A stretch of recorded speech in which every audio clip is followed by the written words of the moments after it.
ఇక్కడ గద్దరన్న ఎన్నో పాటలు ఆ పాటల ద్వారా ప్రభుత్వాలనే వణికించిండు, ప్రభుత్వాల ముఖ్యమంత్రులనే వణికించిండు. ఆ పాటల ద్వారా ప్రజలు ఎటువంటి ఇబ్బందులు పడుతున్నారో అవన్నీ కూడా ఒక పాట రూపంలో అమర్చి ఆ ప్రభుత్వాల దృష్టికి తీసుకెళ్ళండు.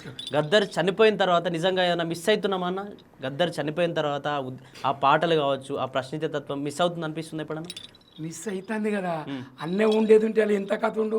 ప్రతి ఒక్క కళాకారు చెప్పిండు నాకు నెల రోజుల మూడు కలిసి, అరే ప్రభుత్వం మారదారా, మారినాక అందరూ ఏక చేద్దాం, ప్రతి ఒక్క జిల్లా 32 జిల్లాలు తిరుగుదాం రా, ఎట్లా ఇవ్వడం మన హక్కుల గురించి మనం ప్రతి కొట్లాడదాం రా, అవసరం అంటే తిరుగుబాటు చేద్దామని చెప్పినోడు. అన్న మేమందరం ఐక్యతమవుతామని, కానీ నా ఆరోగ్యం బాగలేదురా, హాస్పిటల్ పోతా అని చెప్పిండు.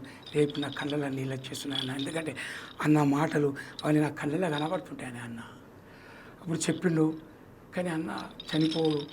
ఇట్లా ఎంతమంది కళాకారులకు చాలా దుఃఖం. కానీ అన్న పాటలు మేమైతే చనిపోయేదాకా మోసుకపోతాం. మా విజయ్ ఎప్పుడు డప్పు కొడుతూనే ఉంటాడు, డబ్బులో కొడుతూనే ఉంటాడు. అన్న పాట ఉన్నాడు, ఏ బాబాని ఇలా రావడం జరిగింది. మా విజయ్ కూడా మీ అందరి ఛానల్ తరఫున అందరు, ఎందుకంటే మేము కనిపిస్తాను మా కళాకారుల డప్పు డోలో కంజర కొట్టుడు కనబడరు. రియల్గా వీళ్ళని కూడా మీరు పరిచయం చేయాలి. ఇలాంటి కళాకారులను కూడా గద్దరన్న తయారు చేసిన వాళ్ళే. విజయ్ చాలా చిన్నోడు, గద్దరన్న 75 ఏళ్ళు. రారా తమ్మిని ఇంటేసుకుని చిన్న మనస్తత్వం, చాలా చిన్న మనస్తత్వం గద్దరన్న అంటే. కానీ ఆ మహనీయుని లేకపోవడం మా కళాకారులకు లోటు. ప్రభుత్వాన్ని కూడా ఏ ప్రభుత్వం నన్ను ప్రశ్నిద్దాంరా అన్నాడు. అధికారం వచ్చిందా పోయిందా నాకు అవసరం లేదు, నేను ప్రశ్నించే గొంతుకనే నేను చనిపోతా. ఈ ప్రభుత్వం వస్తున్నది, వచ్చిందన్న మనకు హక్కుల గురించి కొట్లాడదాం.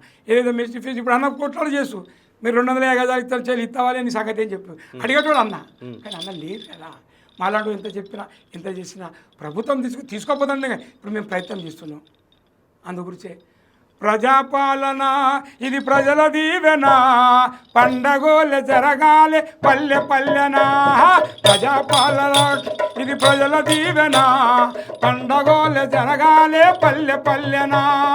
అద్భుతమైన 6 గ్యారంటీలు, అద్భుతమైన 6 గ్యారంటీలు అమలు చేయ గదిలింది మన సర్కారు. అద్భుతమైన 6 గ్యారంటీలు అమలు చేయ గదిలింది మన సర్కారు. ప్రజాప్రతినిధులంతా ప్రభుత్వ ఉద్యోగులంతా, ప్రజాప్రతినిధులంతా ప్రభుత్వ ఉద్యోగులంతా మన చెంతకు వస్తువులు స్వాగతము పలుకుదాం. ప్రజాపాలన ఇది ప్రజల దీవెన, ఇక పండగోల జరగాలి పల్లె పల్లెనా. ప్రజాపాలన ఇది ప్రజల దీవెన, ఇక పండగోల జరగాలి పల్లె పల్లెనా. ఎవరికేమి కావాలో రాసివ్వాలి, ఎవరికేమి కావాలో చెప్పుకోవాలి, ఎవరికేమి కావాలో రాసివ్వాలి, ఎవరికేమి కావాలో చెప్పుకోవాలి. ప్రజాపాలన మన పల్లె కాచను, ప్రజాపాలన మన జిల్లా కాచను, ప్రగతిని సాధించమని అడుగులేసను. ప్రజాపాలన ఇది ప్రజల దీవెన, పండగోల జరగాలి పల్లె పల్లెనా. ప్రజాపాలన ఇది ప్రజల దీవెన, పండగోల జరగాలి పల్లె పల్లెనా.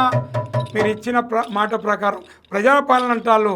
మా నిరుద్యోగ సమస్యలు మా విలేకరు తీసుకొచ్చిండ్రు, విలేకరు కొన్ని తీసుకొస్తున్నారు మీ దృష్టికి, వాటి పరిష్కరించే మార్గం చూపించండి. చిన్నవాళ్ళే కావచ్చు విలేకరులుగా సమస్యలను తీసుకొస్తున్నారు మీ దృష్టికి, వాళ్ళ మాటినండి. ప్రజలకు మీరు ఏదైతే పథకాలు పెట్టిందో మేము కళాకారులుగా మేము ప్రజల దగ్గరికి తీసుకోవడానికి మాలాంటి కళాకారులు వేలాది మంది ఉన్నారు. 2000 కాదు 3000 మందికి ఉపాధి కల్పిస్తారని విజ్ఞప్తి చేస్తూ 1 2 3 4 5 6 గ్యారంటీలు, 1 2 3 4 5 6 గ్యారంటీలు, 5 6 గ్యారంటీలు. అందరూ మెచ్చిన పథకాలు, అందరూ మెచ్చిన పథకాలు, ఒకటి మరి అమలు చేయగా ప్రజల వద్దకే పాలనచ్చన. హొయిలాలో హొయిలాలో హొయిలా హొయిలా హొయిలాలో హొయిలాలో హొయిలాలో హొయిలా హొయిలా హొయిలాలో. మహాలక్ష్మి పథకము ద్వారా మహిళల కండగా నిలిసేను, మహిళల కండగా నిలిసేను.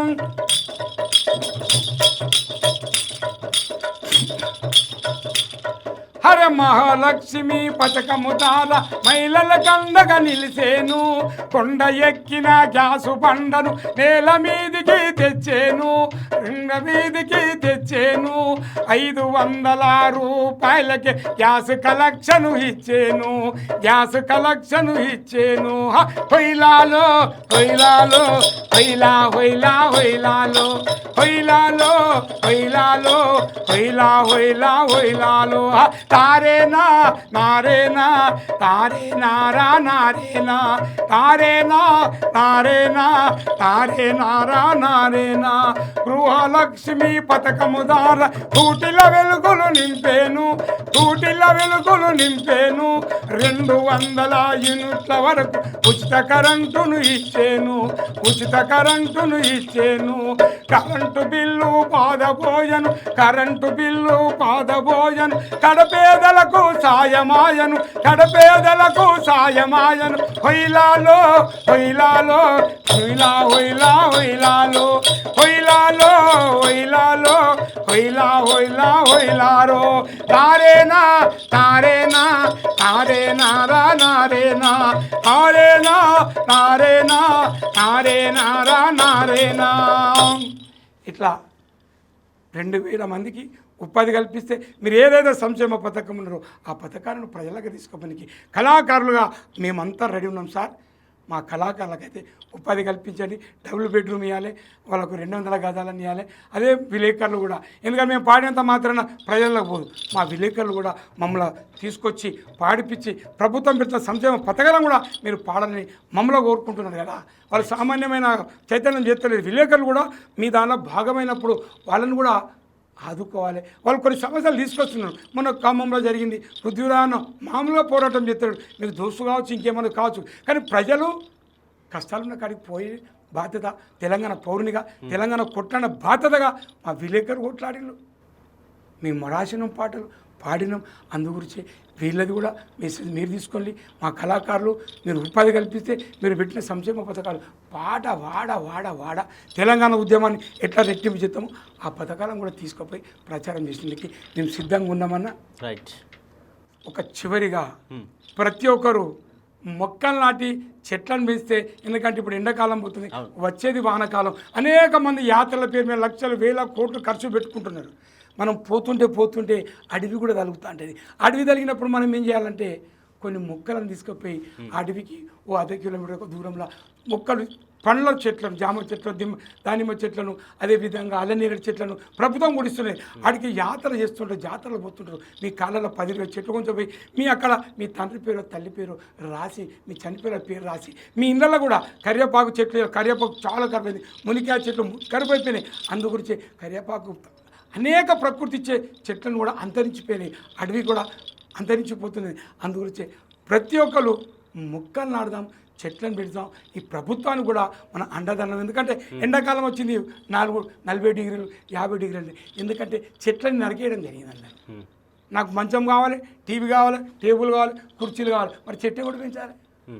అందుగురించి అడవిలో ఉన్న కోతులన్నీ పట్టణంలోకి వచ్చి తిండిలేక చచ్చిపోతున్నాయి. మనం పోతూ యాత్ర చేసే టైంలో మొక్కలు నాటి కొన్ని గింజలు తీసుకుపోయి వానాకాలంలో అడవిలో చల్లిపోతే అవి మొక్కలు వెళ్తాయి, చెట్లు అయితే ప్రభుత్వాన్ని కూడా ఆక్సిజన్ ఇస్తుంది. ఆక్సిజన్ లేని తెలంగాణ, బొంబాయి లాంటి ఢిల్లీ లాంటి ప్రాంతాలలో ఆక్సిజన్ లెక్క కొనుక్కుంటున్నాం. అదే మనం ఇంటికి ఒక మొక్క, ప్రతి ఒక్కరు చెట్టు మొక్కలు నాటి పెంచాలని. గుంపు గుంపు చెట్లు పోజేరో నా పల్లెలన్నీ కూడెమంతా బూడదాయేనా, గుంపు గుంపు చెట్లు పోయేరో నా పల్లెలన్నీ కూడెమంతా బూడదాయేనా, గుంపు గుంపు చెట్లు వాయే గూడెమంతా బూడదాయే, గుంపు గుంపు చెట్లు వాయే గూడెమంతా బూడదాయే, నిట్ట నిల్వ నీడలేకారో నా పల్లెలన్నీ వానరా కాబడిపోయేనా, నిట్ట నిల్వ నీడలేకారో నా పల్లెలన్నీ వానరా కాబడిపోయేనా.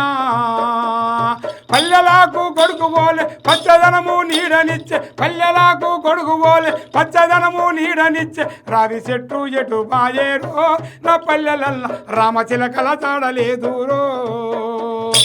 గుంపు గుంపు చెట్లు బాయేనా నా పల్లెలల్ల కూడేమంతా కూడదాయేనా గెట్ల పంటి చెట్లు పెట్టు చెట్ల నీడల చేరదీరు గెట్ల పంటి చెట్లు పెట్టు చెట్ల నీడల చేరదీరు చెట్లు పెడితేనే వాన కురుసునురో మాయన్నలార చెట్లు పెట్టను చెరువు నింపారో చెట్లు పెడితేనే చేను మనసునురో మాయన్నలార చెట్లు పెడితేనే వాన కురుసునురో మాయన్నలార చెట్లు పెట్టి చెరువు నింపారో బర్త్డే చేసుకుంటున్నాం వేలు ఖర్చు పెడుతున్నాం కానీ నీ కొడుకు మీద ఒక చెట్టును పెట్టు అని మన టీవీ తరఫున రైట్ కోరుకుంటూ చివరిగా మా గతన మాటలు మాట్లాడేది పాడుతూ నేను చనిపోరా తమ్మి పాట పాడి నాకు చెప్పిన చెట్టు అనేక వేదికల మీద చెప్పడం గాతే గాతే మరుంగా ఏ గానా सुन लो भाई मारते मारते गाऊंगा ये गीत सुन लो भाई गाते गाते मरूंगा ये गाना सुन लो भाई मारते मारते गाऊंगा ये गाना सुन लो भाई अरे सुन लो सुन लो सुन लो सुन लो सुन लो हाँ हंसते हंसते गाऊंगा ये गाना सुन लो भाई हंसते हंसते गाऊंगा ये गाना सुन लो भाई ये गीत सुन लो भाई గద్దరనకు మరణం లేదని ఇవే పాటలు సాక్ష్యం అది నేనే సాక్ష్యం నేను ఉన్నంతసేపు గద్దరన పాటలు పాడతా వారసునిగా గద్దరన పాటల వారసునిగా నేనైతే తప్పు చేయకుండా ఇప్పటివరకు బతుకుతున్నా మళ్ళా అదే కొనసాగిస్తానని పెద్ద ప్రజాగాయకునికి చెప్పడం అంటే నా అదృష్టంగా మా బాబాయ్ విజయ్ కుమార్ డోలో కొట్టడం అతని అదృష్టం ప్రజెంట్ ప్రపంచ గాయకుడికి ఆయన డోలో కొట్టుడు అన్న పాటలు పాడినందుకు మీరే గొప్ప అవకాశం ఇచ్చిన మన ఛానల్ వందనం వందనం రైట్ థ్యాంక్ యూ అన్న ఖచ్చితంగా మీకు సమాజం పెట్టిన పేరైతే కరెక్ట్గా సెట్ అయిపోయింది గద్దర్ సామన్న మాకు నిజంగా సామాన్యతో ఇంటర్వ్యూ చేసినట్టు అనిపిస్తుంది గద్దర్ గారితో ఇంటర్వ్యూ చేసినట్టు అనిపిస్తుంది ఖచ్చితంగా థ్యాంక్ యూ అన్న మా స్టూడియోకి వచ్చినందుకు అలాగే విజయ్ అన్న మీ డోలకు లేకపోతే అసలు తెలంగాణ ఉద్యమం ఇంత పెద్ద ఎత్తున వచ్చేది కాదు ఒక పాటకు ఆ డోలకు సెట్ అయితేనే ఉద్యమం ఇంత పెద్దగా తీసుకొచ్చి తెలంగాణను తీసుకొచ్చి ఇప్పటికీ 2 ప్రభుత్వాలు వెళ్తూ ఉన్నాయి ఖచ్చితంగా మీకు కూడా మా స్టూడియోకి వచ్చినందుకు ధన్యవాదాలు అన్న నా విధంగా నిజంగా ప్రభుత్వాలలో ఖచ్చితంగా ఉద్యమకాలను గుర్తించాలని నిరుద్యోగులందరినీ కూడా మీరు చెప్పినట్టు అన్ని గుర్తించాలని చెప్పేసి మేము కూడా కోరుతున్నాం ప్రభుత్వాలకు ఒకటే ప్రభుత్వాల యొక్క బాధ్యత ఉద్యమకాలం కావచ్చు కళాకారులను నిరుద్యోగులకు వాళ్ళకు ఉద్యోగాలు ఇవ్వడం వీళ్ళకి కూడా ఖచ్చితంగా ఏదో రకమైనటువంటి ఉద్యోగాలు కావచ్చు పెన్షన్స్ కావచ్చు వీళ్ళని గుర్తించాలి అసలు ఎంతమంది ఉన్నారు ఇప్పటికీ ఎంతమంది ఉద్యమకారులు ఎవరికి కూడా కనీసం వాళ్ళ డీటెయిల్స్ కూడా తెలియని పరిస్థితి 1200 దాటిపోయిన ఉద్యమకారులు చనిపోయిన వాళ్ళు కళాకారులు ఉన్నారు వాళ్ళందరూ ఖచ్చితంగా ప్రభుత్వం గుర్తించి వాళ్ళకి కావాల్సిన బెనిఫిట్స్ ఏంటి వాళ్ళను అడిగి తెలుసుకొని ఖచ్చితంగా ఇది ప్రభుత్వాల యొక్క బాధ్యత వాళ్ళకి రిక్వెస్ట్ చేయాల్సిన అవసరం లేదు ఇది ప్రభుత్వాల యొక్క బాధ్యత కాబట్టి ఖచ్చితంగా వీళ్ళందరికీ నెరవేర్చాలి ప్రభుత్వాలు వీళ్ళందరికీ అండదండగా ఉండాల్సినటువంటి పరిస్థితులు ఉన్నాయి కాబట్టి ఖచ్చితంగా వీళ్ళందరికీ వీళ్ళ క్షేమాలను కోరుకునేటువంటి ప్రభుత్వం కాబట్టి ఖచ్చితంగా వాళ్ళని ఆదుకోవాలి మరిన్ని అప్డేట్స్ కోసం చూసిన plus TV Telangana thank you plus టీవీకి మాత్రం రియల్గా మీకు వందనం ఎక్కడ సమస్య ఉంటే అక్కడ మీరు వాళ్తున్నారు అది వృద్ధి రాన కూడా ఈ వేదిక నుంచి ఉద్యమకాలను మేము అందరినీ గుర్తించాలి ప్రభుత్వం కూడా సమస్యను తీసుకోపోయినప్పుడు పరిష్కార మార్గం చూపిస్తారని మన ముఖ్యమంత్రి రేవంత్ రెడ్డి గారికి పట్టి విక్రమారన్నకు అదేవిధంగా అందరి మినిస్టర్లందరికీ వందనం థ్యాంక్ యూ అన్న రైట్ థ్యాంక్ యూ అన్న